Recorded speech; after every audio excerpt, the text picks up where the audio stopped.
Hey everyone, let's talk a little bit more about inductive arguments. They're one of two types of arguments that we're going to be talking about this week. So let's just jump right in.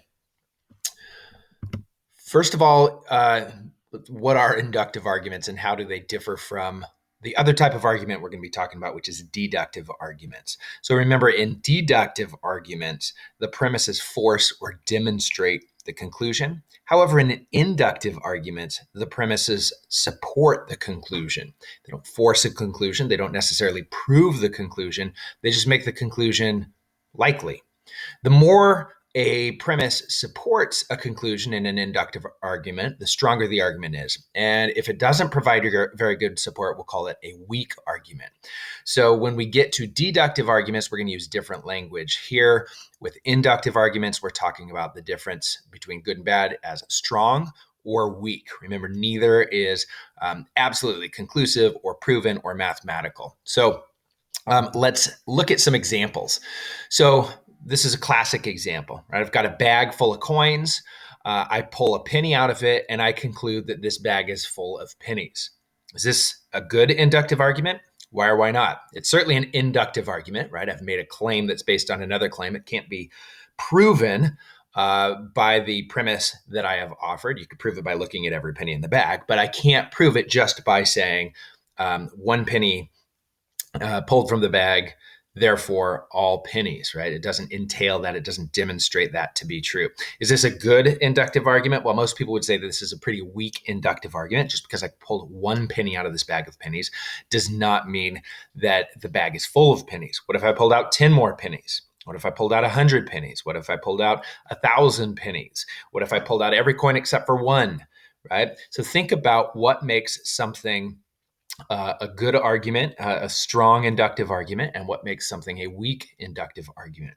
How about this one? I did this in class, right? If I held a pen in the air and let go, it falls to the ground. So my conclusion is that it will fall to the ground the next time I let go of it. On face value, this might sound a lot like the penny argument, but we all, I think, would feel more confident that the argument about a pin dropping is a stronger argument than the penny in the bag. Right. And that's because we have methodically studied not just pins, but everything that is released. And over centuries, we have studied this phenomenon. We call it gravity. We've created whole theories around it, and we have collected massive amounts of data. And that's why we consider that to be a stronger argument.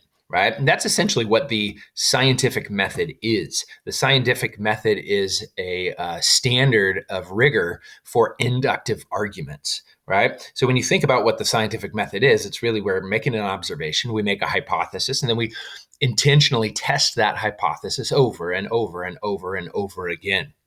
Right.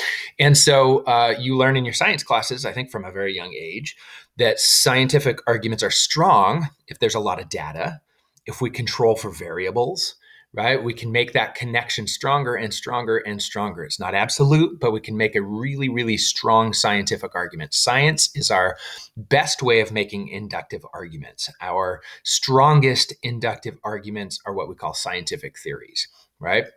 We know that scientific arguments are weak when they don't control for variables, when they don't make a lot of observations, when they may be observed with bias, right? So we know that inductive arguments can be weak when we have a lack of evidence, a lack of data, bias in our observations, so on and so forth, right? So think about what you've learned about science. That is really kind of our formalized process of making inductive arguments. Another place that you'll hear inductive arguments are in courts of law, right? Courts will rely on inductive arguments. They use what courts call circumstantial evidence, right? This is the evidence that's presented, like fingerprints or witnesses seeing certain behaviors or seeing certain actions that are not the crime but are related to the crime, relationships that the that the defendant maybe had with other people, paperwork, all sorts of evidence that is not evidence of the actual crime, right? It's not somebody actually witnessed the crime taking place, or you don't have a photograph of the crime taking place. And it's our power of induction that allows us to cobble all of this evidence together and decide whether we think it is a strong inductive argument or a weak inductive argument that the prosecution is making, right? Is this person likely guilty or not likely guilty, right? And you can probably think of other examples of how this might be used in a court of law. So, big point, right? In inductive arguments, we're looking at special cases or specific examples, and we're trying to make general principles out of those, right? So you take a series of special cases and you use your human power of inductive reasoning to create a general principle, right? One of the big questions is, how often do things have to happen together in order for us to call them cause and effect, right? How often do I have to drop a pin to the ground, or how many times do I have to witness that until I accept it as a strong inductive argument? And this creates, when we get to philosophy of science, we're going to study this a little bit more in depth, but this creates something that is known as the problem of induction. Okay, so here is the first task that I want you to do after you watch this video, and that is investigate this problem of induction. So a philosopher by the name of David Hume suggests that there's a problem with induction. So I've got a couple of videos here.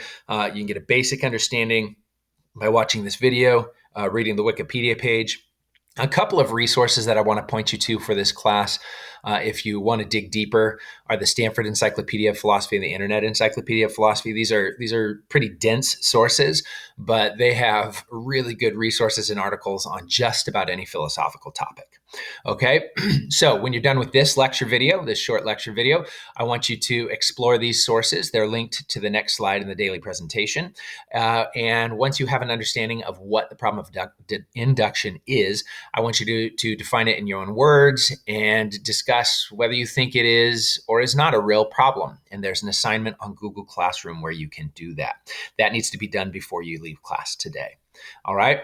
Once you have completed that, we're going to talk a little bit about informal fallacies this week. So informal fallacies are basically problems in your reasoning that make weak inductive arguments appear to be stronger. Sometimes it's like a non-rational argument seems rational. So we don't want to fall prey to these fallacies, these informal fallacies. This is what propagandists do, right? This is the stuff of advertising. This is, sometimes really well-intentioned, well-meaning people will fall victim to these informal fallacies. When we get to Aristotle, we'll talk about his systematic approach to thinking, and he's going to be the first philosopher to really begin to classify the defects that these informal fallacies have. These informal fallacies, he would say, is they tend to be persuasive, but they're logically inadequate, right? They're not good reasons to believe a claim. So once you have finished the problem of induction and responded in the assignment on Google Classroom, I want you to move to the final slide of today's presentation. That is the terrible 20 logical fallacies, informal fallacies. We will talk more about those tomorrow. There's a set of flashcards on Quizlet that I want you to review and get a sense of what I'm talking about when I talk about informal fallacies. Eventually, you're going to be responsible for being able to know and recognize all 20 of these fallacies and to name them and to be able to explain what the problem is with the thinking. Okay. All right. So work your way through those two things, and we will discuss tomorrow when I am back. Thanks and have a great day.